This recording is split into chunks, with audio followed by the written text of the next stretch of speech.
하나, 둘, 셋.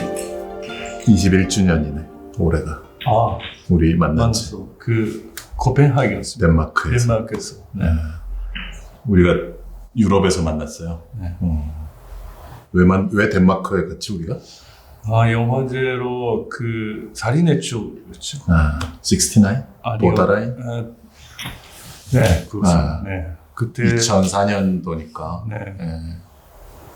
그때 처음으로 그 코펜하겐에서 살인의 추억을 그 거기서 보고 증여를 받았는 것이 시작이에요.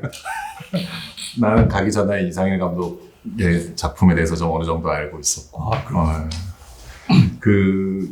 그때 거기 영화제 우리 아시아 감독이 우리 네. 둘밖에 없었죠. 2004년도 21년이 지났는데 고생했어요 그동안. 영화 많이 찍느라고. もうそこからずっと監督の背中を追いかけてなんとかここまでたどり着きました。 나이가 들더니 많이 가식적인 소리도 잘하네 이제. 농담인데 어쨌든 또 우리 기생충 촬영할 때 이제 그 송강호 가족이 거실 테이블 밑에 들어가서 숨는 그 되게 이상한 장면을 찍을 때 하필 또 촬영 현장에 와서 사카모토 준지 감독님이랑 두 감독님이 이렇게 보면서 도대체 뭘 하고 있는 거지? 막 이런 그랬던 기억이 나는데. 들은 영화하고 그 이미지가 다르는데 이것이 어떤 영화 되는지라고 너무 궁금했습니다. 나도 다음에는 꼭 이상일 감독 촬영장 한번 가보고 싶어요. 그 급포 때 와주시면 좀 재밌었던 것 같습니다. 화려한 촬영도 많았을 텐데. 국보 얘기를 빨리 시작을 하고 싶은데 이제 그 작가님 원작 요시다 슈이지 요시다상 하고는 벌써 세 번째 아크진하고 아긴하고 그죠? 이카리하가 분노.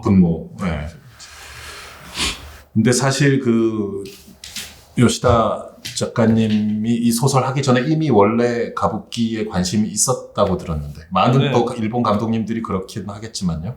그 제가 아긴 후에 직후에 그 가부키 영화를 좀 만들려고 리서치 시작했습니다. 그때부터 그 온나가타 일생 그 모델 같은 그 특이한 배우가 있었기 때문에 그 배우 모델로 영화하고 싶다는 생각이 들었고 일본 가부키의 가장 아이콘 전설적인 분을 약간 바이오픽이나 일대기 영화처럼 구상을 이미 하셨었구나. 그게 2000 아크진 때니까 10년도.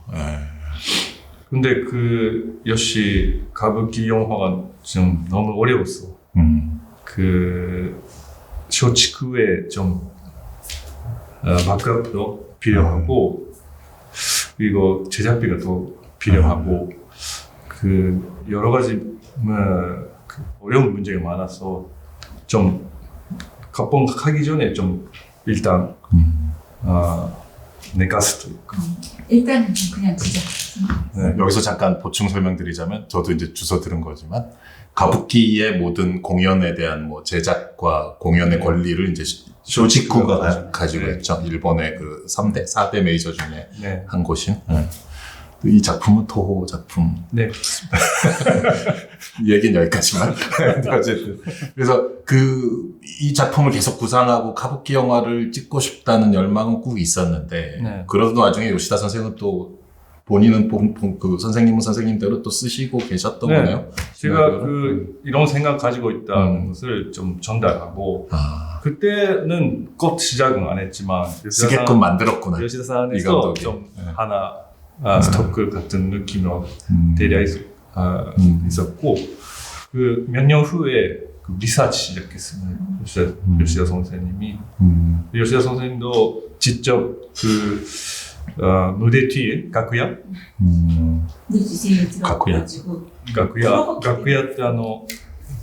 役者の분장실 들어가서 자기가 조금 크로코っていう手助けするすごい目立たない黒子の格好もしながらすごくリサーチして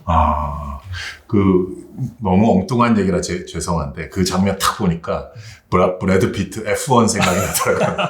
막 레이스하다 들어와서 딱 쓰면은 힘이 쫙 달라붙어서 막 바퀴 갈아 끼우고 막 하잖아요. 똑같더라고요. 딱 와서 하면은 막 주고 막 교체하고 하는데 잠깐 가려놓고 거기서 오는 긴장감이나 그게 또 그거 이제 보이지 않는 퍼포먼스지만 그거 자체에서 보이는 또 긴박감과 아름다움이 있더라고요. 근데 작가님이 그걸 직접 하셨었구나. 아, 그건 직접은 못하지만 그것을 곁에서 보고 있었죠. 아주 가까이서. 네. 무려 한 30년 전 얘기지만 한국에서도 이제 임권택 감독님이 서편제라는 영화를 만들었을 때 이제 그 바로 이전 작품이었던 장군의 아들 시리즈가 프랜차이즈가 대히트를 해서 이제 제작사에서 돈을 너무 많이 벌었기 때문에 그럼 당신 하고 싶은 거 하나 해봐라. 그래서 판소리 영화를 하고 싶다고 하니까 그러니까 그 누구도 판소리를 영화화할 수는 없을 것이다. 그리고 젊은 관객들이 누가 그걸 보러 오겠냐 싫어할 것이다라는 이제 다들 편견을 갖고 있었는데 다행히 장군의 아들 시리즈가 어마어마한 메가히트를 했기 때문에 그거를 만들게 됐는데 아이러니컬하게 서편제가 장군의 아들의 한 2배, 3배 대응행을 했죠.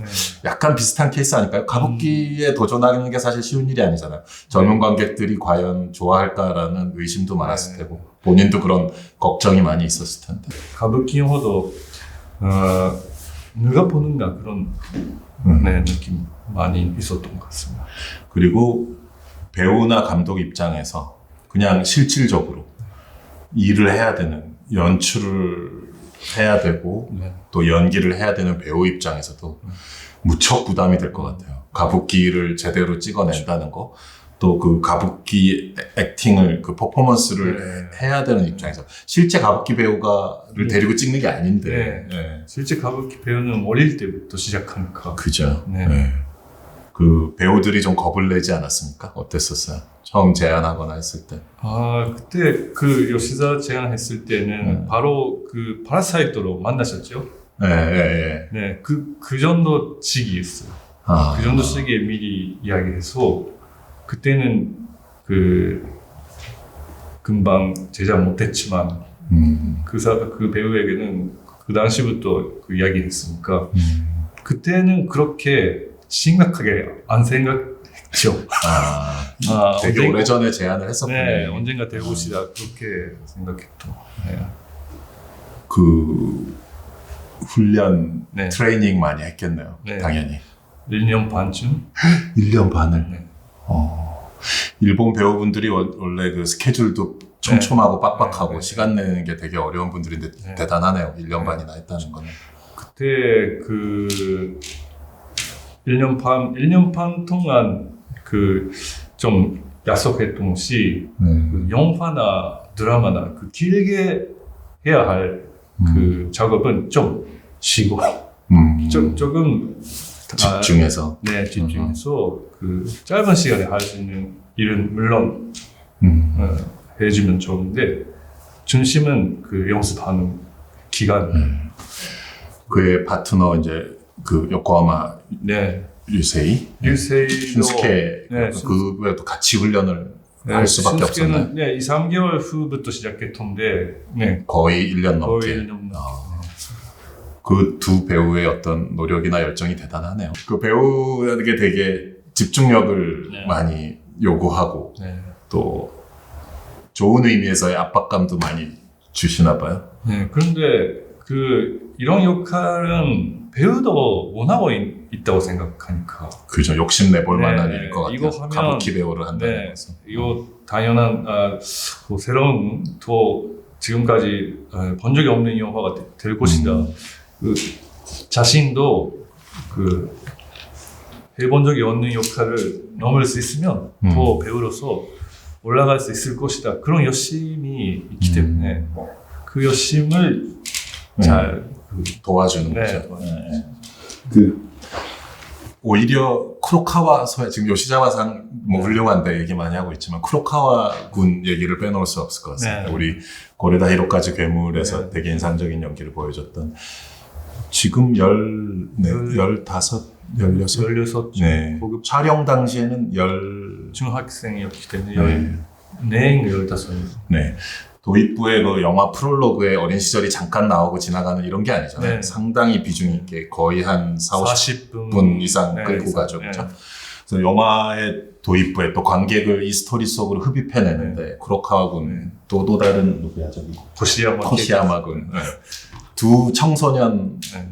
그냥 배우라고 생각합니다. 아역이라는 네. 딱지를 붙일 필요 없이 그 두 배우도 되게 훌륭했던 것 같은데 또 아직은 공연보다는 좀 미숙한 단계이긴 하지만 또 네. 카부키를 하는 모습도 나오고요. 네. 그 두 배우들도 일정 정도 또 훈련도 하고 그랬을 것 같은. 네, 그들도 4, 5개월 좀 훌륭하고. 네. 고민 많으셨겠어요. 그 청소년 배우 캐스팅하는데 그 어른 성인 배우와의 싱크로도 네. 잘 돼야 되지만 또 여러 가지 느낌을 줘야 되는데. 네, 그러니까 그들이 오디션에서 만났던데, 역시 그로카 소야는 막 괴물에서도 좋았죠. 역시 그 오디션에서 만나면 역시 눈동자가 좋은 것 같습니다.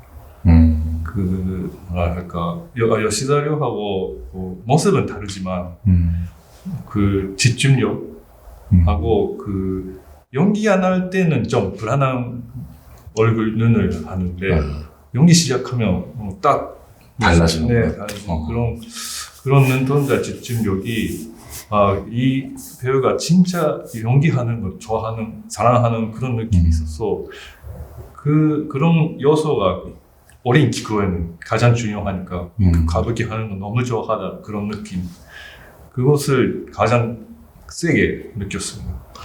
실제 삶에서도 배우와 이제 퍼포머, 연기자로서의 길을 가고 있으니까 네. 사실 그 앞에 말한 40몇 분이 계속 연기를 배우는 그런 네. 과정이잖아요. 네. 본인이 되게 많이 몰입도 할 수 있었을 것 같아요. 특히 초반 이제 45분 얘기를 하자면은 국보, 만키쿠, 네, 전설적인 네. 그 존재랑 이제 키쿠로가 네. 맞닥뜨리게 되는 그 씬이 있잖아요. 네. 영화를 이제 3등분으로 나눠봤을 네. 때 기계적 그 첫 3분의 1에 저는 네. 그 부분이 어떻게 보면 가장 강렬한 네. 나름의 하이라이트 네. 같은 느낌이 있었습니다. 조용한 하이라이트. 거기 샷들 하나하나가 되게 인상적이었어요. 처음에 이제 만났을 때 분장실 네, 같은 분장실. 곳에서 만나죠, 네. 그죠? 만키쿠가 공연하고 있는 모습을 키쿠로가 보는 게 아니라 분장실에서 만났을 때 이 감독께서 만키쿠를 찍는 네. 얼굴의 그 각도라든가 네. 그다음에 되게 인상적인 기묘한 손동작이 나오죠. 네, 이렇게 하면서 그리고 이제 이쪽 사이드로 네. 키쿠로의 이제 얼굴이 이렇게 나오면서 뭐라고 해야 될까요?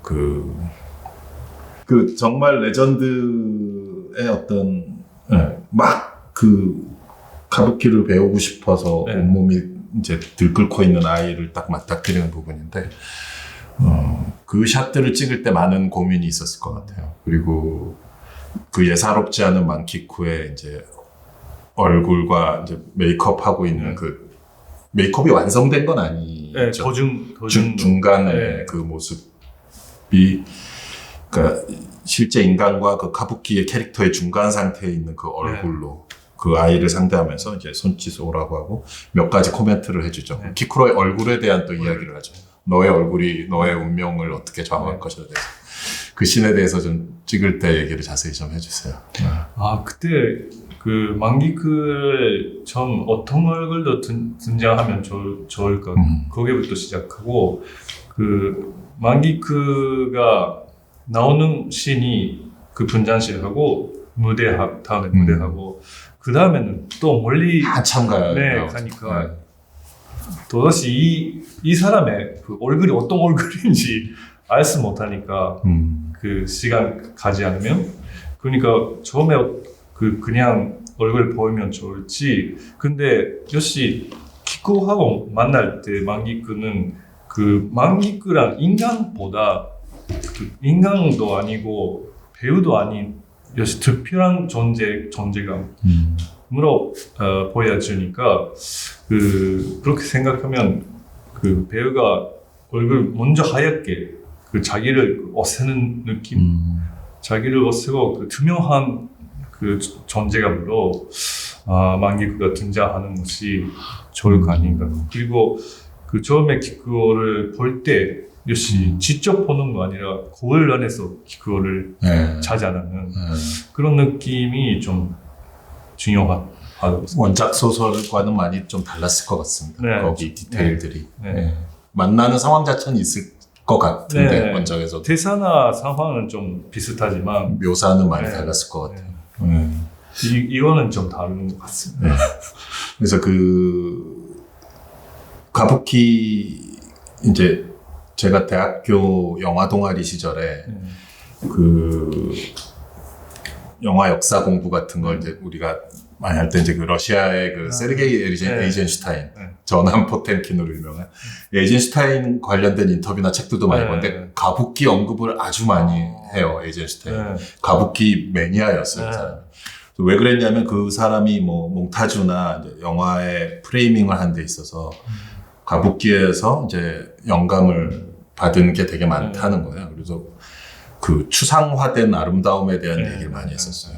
형태와 인간의 몸이나 그 의상과 무대가 만들어내는 그 되게 모든 게 앱스트랙트 추상적인 시각적 아름다움을 만들어낸다는 거죠. 근데 아까 그 만키쿠의 손동작도 그렇지만 그 와타나베 켄이 그 훈련시킬 때도 뭐 몸에 라인을 선을 만들기 위해서 막 되게 혹독하게 막 아이들은 막 진땀 흘리면서 그걸 하잖아요. 그래서 인간의 몸이나 신체나 이 표현 자체가 하나의 추상적인 아름다운 선과 형태를 이루게 되고 그런 건데 촬영 감독님과 이제 그거 가지고 얘기도 많이 하고 고민을 많이 하셨을 것 같아요. 그 상태를 특히 이렇게 온나가타의 가장 중요한 것은 그 어깨하고 목이니까 그것을 어디 각도로 찍으면 제일 아름답게 보이는지 그런 연구를 잘 많이 했고 아까 요시자와 상이 1년 반 동안 훈련했다지만 네. 감독님도 한 6개월 정도는 훈련했었어야 되는 거 아니에요? 알아야 뭐가 오케이가 딱 이게 딱 뭐 잘 지금 테이크가 잘 됐는지 안 됐는지 보려면은 그 자기가 하기보다 무엇이 좋을지를 딱 지켜보는 눈이 중요하다고 생각합니다. 그 약간 자문을 받으신 분들도 있겠네요. 그 어드바이스 해주신. 네. 물론 그 협력해주신 가부키 배우가 몇 명 있습니다. 네. 실제로 오래 해오신. 네. 그 훈련은 배우들의 훈련은 다 가부키 사람들이 해줬기 때문에. 그 아까 그래서 그 얘기를 했다가 이제 더 깊게 얘기를 안 하고 우리가 넘어가 버린 것 같은데 그 서편제 얘기하면서 그 가부키라는 게 물론 너무 확고한 기반도 있고 전통이 있는 거지만 또 요즘의 젊은 일본의 관객들이 그 거기에 어떻게 반응할까에 대해서는 다들 의문스럽기도 하고 걱정을 했을 텐데 결국은 이제 와서 이제 영화가 너무 잘 됐고 젊은 관객들도 아주 많이 보고 있는 거잖아요.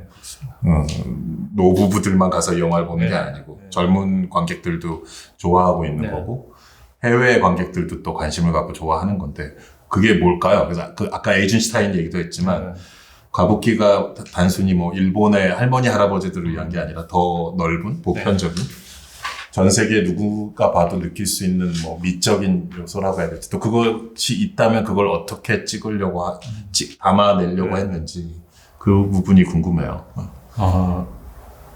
그 가부키も本当によく言われてたのが型をどれだけこうなんていうんですかねこう完璧に作っていくか普通の映画の役者の役と違ってそのアドリブでこうなんか自分の思いつきでなんかやるとかって基本ないんですよ。もう基本的にはもうずっとこうもう足の指の先から手の指の頭の先まで全部こう神経を注いでこう一番的確な型を体に叩き込むっていうところから始まるんで、その考え方が全部衣装とかカツラとかメイクとかもう隅々にまでなんていうんですかね、まず自分はどうっていう以前にそのスタイルを作るっていうことに修練しなきゃいけない. 근데 우리가 찍고 싶은 것은 그 완벽한歌舞伎보다歌舞伎를 하는 그 캐릭터의 인간성을 찍고 싶기 때문에 완벽해지려다 보니 겪게 되는 많은 고통과 인간의 어떤 못난 모습 같은 것들이 있잖아요. 네, 그것이 그 완벽한 형태부터 끌어나오는 순간을 찍어야 되기 때문에 그것이 좀 어렵고 배우들도 역시 훈련 많이 하면 완벽하게 해야 한다 그런 생각이 들지만 그 후 어떻게 하면 좋을지 고민이 많았습니다. 그렇지 않아도 저도 지금 그 얘기를 하고 이렇게 물어보고 싶었던 부분이에요. 그러니까 가부키의 아름다움을 물론 담아내지만 이게 사실 뭐 예술 채널에서 하는 2시간짜리 가부키 다큐멘터리가 아니잖아요. 사실 가부키를 둘러싼 그걸 정말 해내고 싶었던 인간들의 되게 처절한 인간 드라마인데 거기 막 질투와 욕심과 막 또 여러 가지 열등감과 여러 가지 것들이 섞여 있고 기본적으로 두 남자의 이야기잖아요. 뭐 패왕별이처럼 또 여자 역할을 하는 남자의 이야기인데 좀 거칠게 압축하자면 이제 피를 갖고 싶었던 남자와 재능을 갖고 싶었던 남자의 그 되게 격렬한 스토리인데 애초에 피를 가질 수는 없잖아. 뭐 피를 마셔도 되는 것도 주사를 놔도 되는 것도 아니고. 근데 그 일종의 그 불가능한 것.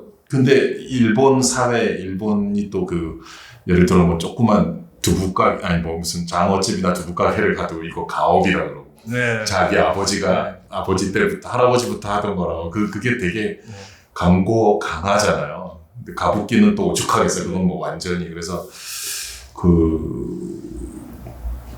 키쿠오의 관점에서 봤을 때 이건 이미 영화가 엄청난 고통의 감정을 응축하고 있는 건데 그래서 배우랑도 얘기를 많이 하셨겠지만 그 캐릭터의 갖고 있는 감정의 또는 고통의 핵심에 대해서 어떻게 접근을 한 건지 궁금하더라고요. 그건 진짜 감각적인 것이죠.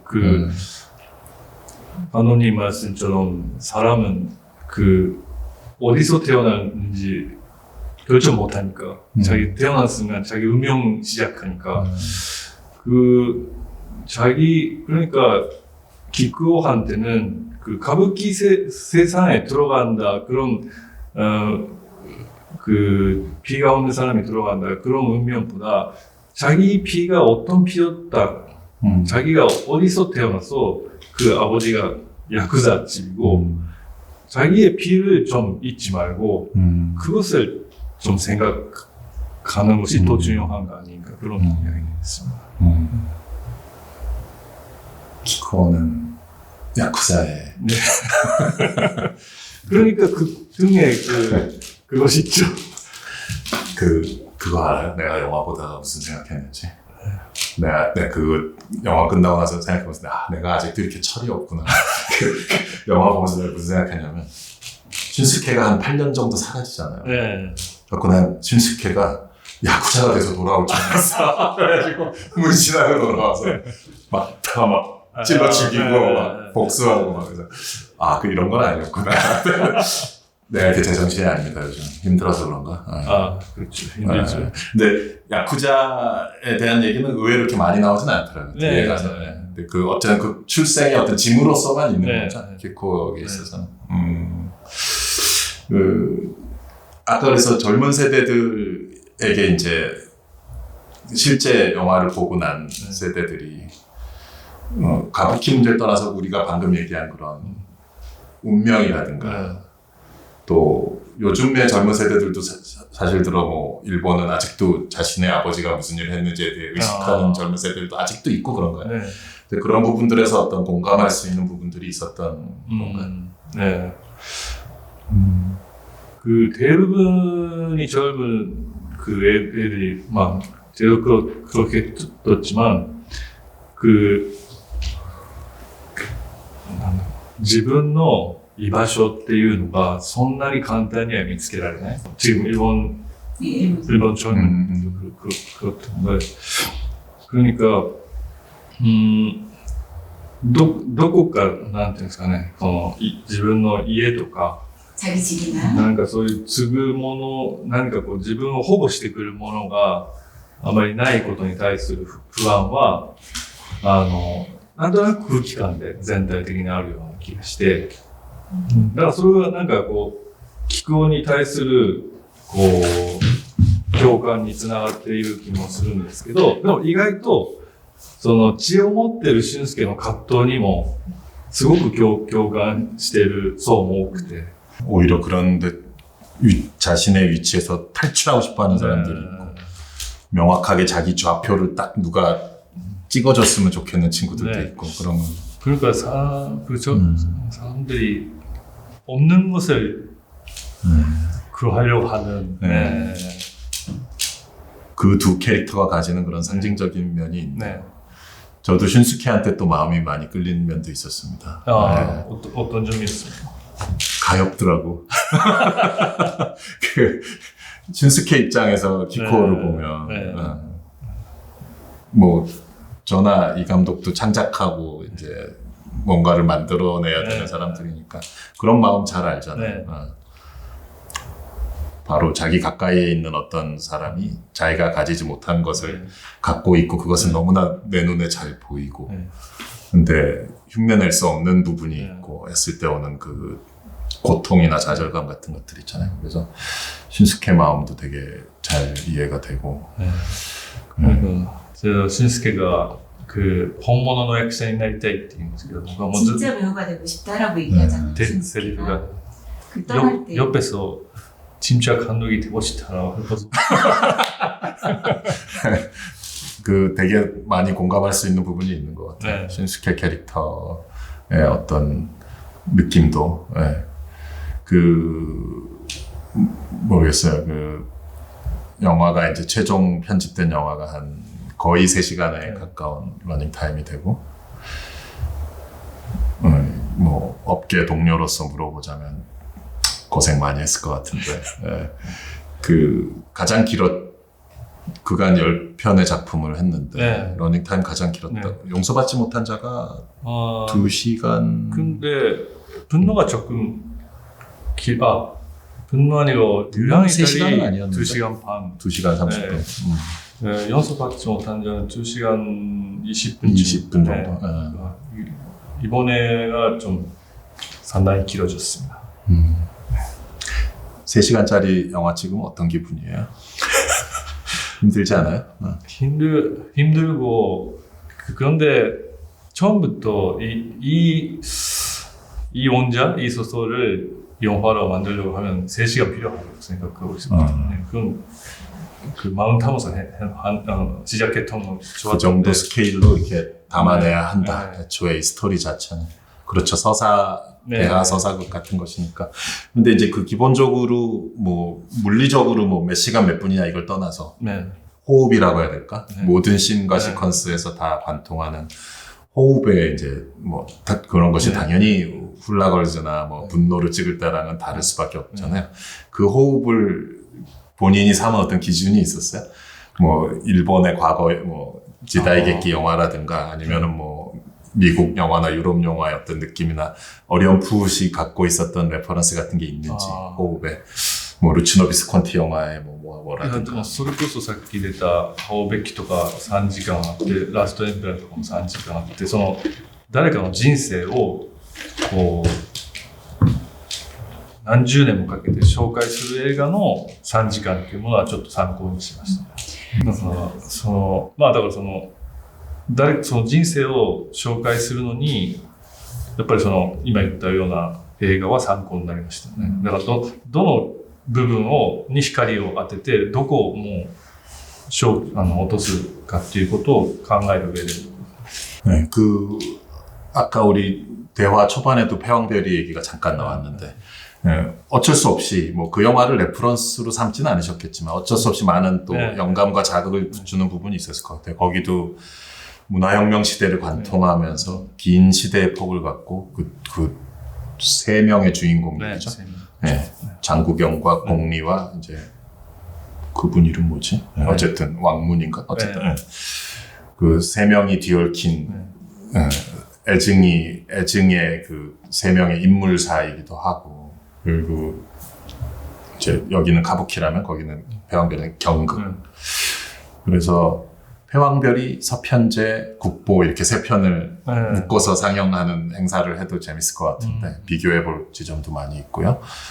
그 패왕별이가 벌써 그게 93년도 30년, 32, 네. 3년 전이죠. 93년도에서 이제 칸네 영화제 그 제인 캠피언 피아노랑 같이 상을 받았었던 영화인데 그 영화 봤을 때 몇 살이었어요? 이상인가? 20대 초반이었어요. 영화 공부할 때 네. 한참. 너무너무 충격을 받았죠. 저도 영화 동아리 하던 시절에 이제 그 네. 영화랑 피아노를 봤던 기억이 나는데 어떤 면에서 충격이었습니까? 너무너무 그 주인공이 아름답고 그리고 그 배경 역사적인 배경이 그때까지 그 문화 대혁명에 관한 그 영화를 본 적이 없었기 때문에 그것을 자세히 알 수 있었고 네, 그런 배우나 그 사람들이 그 시대의 흐름의 운명을 이렇게 달라지는 그것이 좀 다이나믹한 느낌이 있었어요. 국보는 상대적으로 더 이 개인들의 이야기에 네. 집중합니다. 그죠? 일본의 뭐 정치 현대사가 직접적으로 들어오진 않으니까요. 그래서 특히 라스트의 이제 긴 시간의 폭을 갖고 봤을 때 되게 인상적인 또는 과감한 가깝나? 또는 약간 위험한 네. 씬은 그 씬이었던 것 같아요. 그 딸 네네. 어른이 되어서 네네네. 사진을 찍다가 네. 하고 네. 근데 그 어른이 된 딸이 네. 얘기하잖아요. 네. 그럼에도 불구하고 네. 당신의 네. 그 스테이지에서 무대에서의 모습에 자기는 네. 충격과 감동을 네. 받았다. 그 대사를 이제 쓰거나 찍을 때 네. 여러 가지 복합적인 감정이 네. 들지 않았어요? 그건 실은 네. 원작에는 없었어요. 네. 네. 그것이 마지막 각본에서 마지막쯤에 보출 부주시대? 네, 보출했습니다. 그 이유는 마지막에 기쿠오의 사기娘 근무 아가씨. 네, 그 모습을 보여야 되는데 그것이 마지막 클라이막스에 돼야 하는데 그것을 어떻게 보면 좋을까? 누구 시선으로 이 인간 극보에 된 사람의 마지막 무대, 영화 안에서도 그렇고 혹시하면 실제로도 마지막 무대를 우리는 어떻게 보는가 그런 안내해주는 사람이 필요하다고 생각하고 그건 좀 기쿠오하고 가장 기쿠오가 없었던 빛을 원하고 있었죠. 비를 원하고 있었던데 그 사람이 예상 안 하고 있었던 이어져 있었던 비를 가지고 있는 사람이 그런 시선을 말해야지는 그런 느낌이 있었습니다. 그렇죠. 그 여성 캐릭터와 이제 기쿠오는 피의 관계니까 네. 핏줄에 되게 기묘하고 복잡한 느낌을 주는 장면이었던 것 같아요. 이거 그 정도로 가부키 배우로서의 연기나 예술적 아름다움에 도달한 어떤 것에 대해서 심지어 그 딸의 사실 어찌 좀 심하게 말하면 버려진 것이나 네. 마찬가지인데 네. 그 캐릭터도 그런 말을 할 수 있을 것이다 라는 부분에 대해서 그 장면에 동의하지 않는 관객들도 있을 네. 거라는 거는 각오를 하고 찍으신 거죠? 네.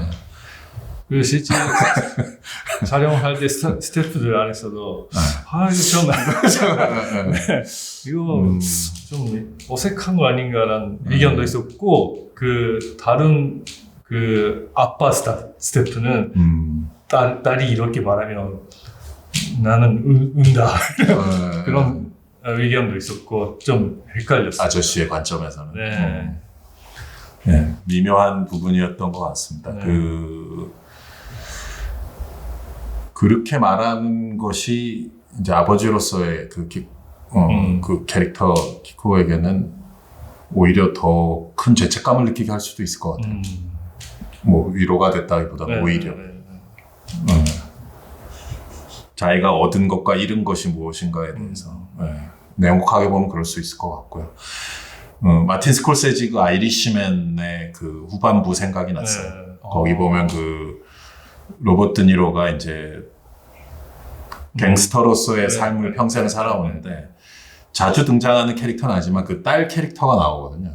되게 그 냉소적인 관찰자처럼 이렇게 나와요. 항상 부엌 밖에서 이렇게 본다거나 드니로가 사람을 제거하고 살인을 하고 돌아왔을 때 자기는 손에 피를 묻히지 않은 것처럼 행동하고 딸 앞에서 이제 하는데 긴 세월 동안 그 모든 걸 봐온 딸이 이제 마지막으로 로버트 드니로를 보는 그 시선과 상황이 있거든요. 그래서 약간 그 생각도 나오고 그랬습니다. 근데 그 감정의 결은 좀 달랐던 것 같고.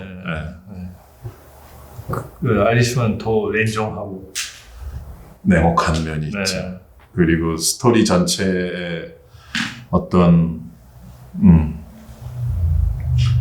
우리가 손에 땀을 쥐고 따라갔던 스토리 자체에 대해서 또 관객들로 하여금 또 거리를 갖게 만드는 그런 느낌도 있고 그 딸의 시선을 생각해 보면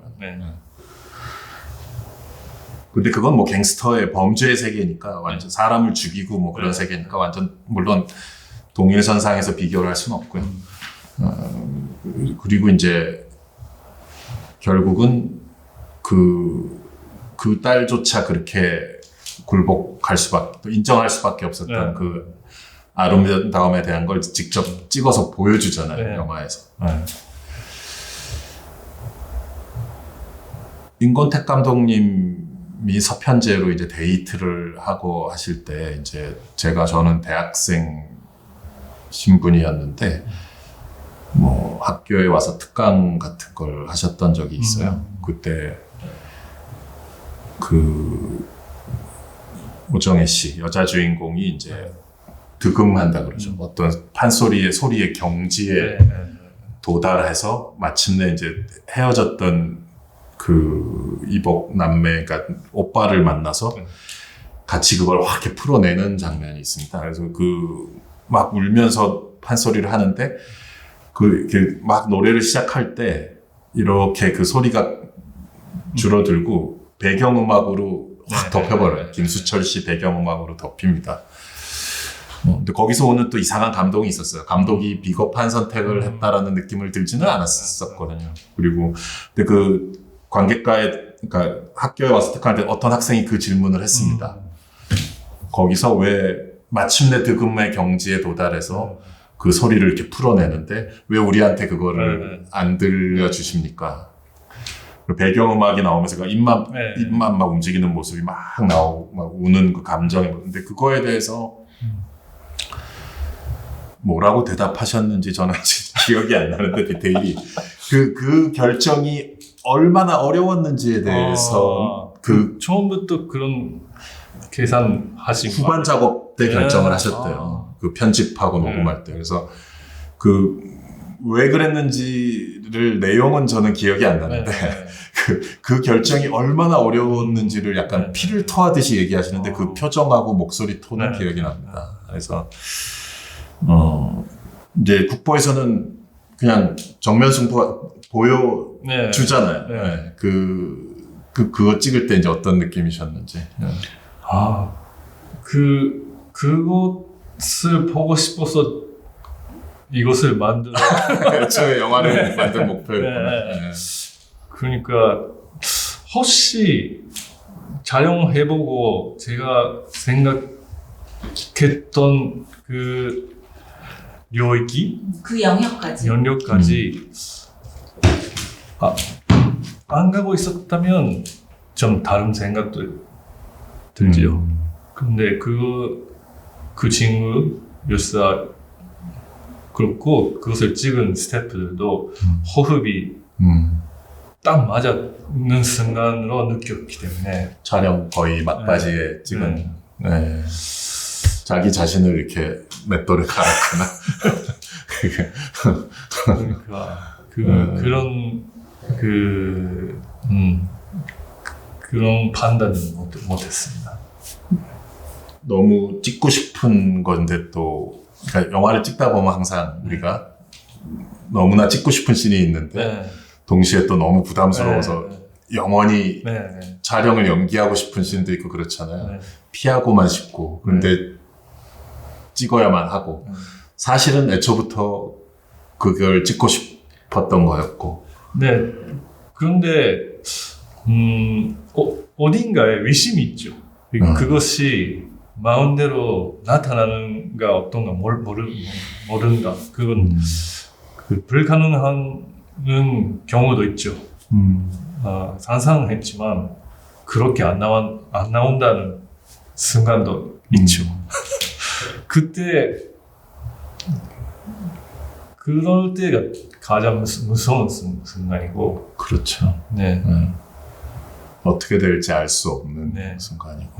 이런 복잡한 감정들에 대해서 그 두 배우, 그 요시자와나 요코하마한테도 그런 마음을 자세히 얘기하고 나누면서 그 씬을, 그 촬영을 준비했어요? 아니면 배우들한테는 그냥 배우들은 부담을 안 주고 그냥 자기 할 일을 하도록 그동안 뭐 많은 씬을 찍었으니까 그냥 그대로 하라고. 그러나 본인들이 스스로 그렇게 생각했겠지 뭐. 그러니까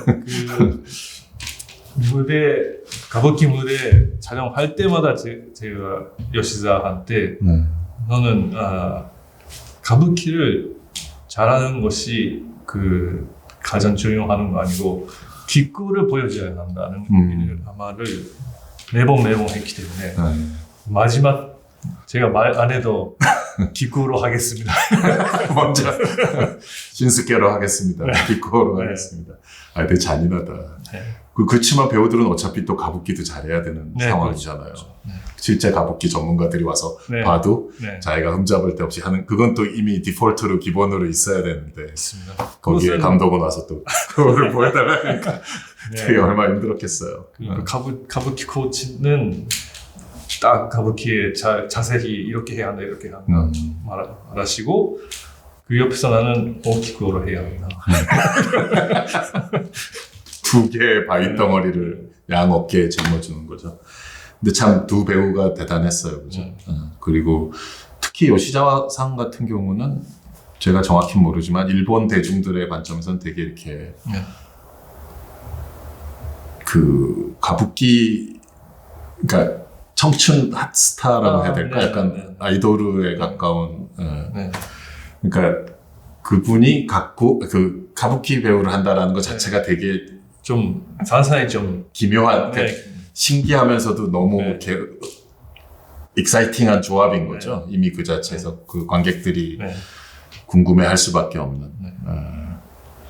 감독님 파라사이트 때 만나신 거 기억하고 계십니까? 이제 희생충 일본 개봉 홍보할 때 그분이 이제 뭐 이렇게 진행 사회 같은 거 보는 그래서 제가 약간 되게 이상한 그러니까 옆에서 봤는데 얼굴을 봤는데 너무 이렇게 얼굴이 그래서 내가 약간 이상한 질문을 했어요.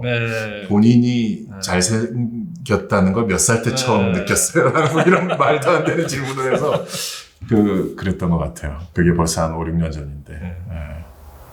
그것도 캐스팅의 한 요소였습니까? 그분 네, 자체가 네. 가진 아름다움 네, 같은 거. 그분이 아름답지만 그 공통인 많은 느낌입니다.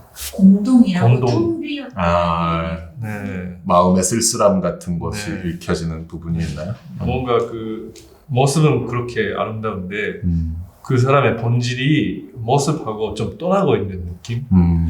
그런 그 자기의 모습을 바라보고 있는 느낌이요. 그런 좀 묘한 분위기가 있기 때문에 그런 분위기가 이제 이 가부키와의 어떤 뭐, 접점이 될 수도 네, 있는. 기쿠란 사람하고 좀 어울리더라고요. 네.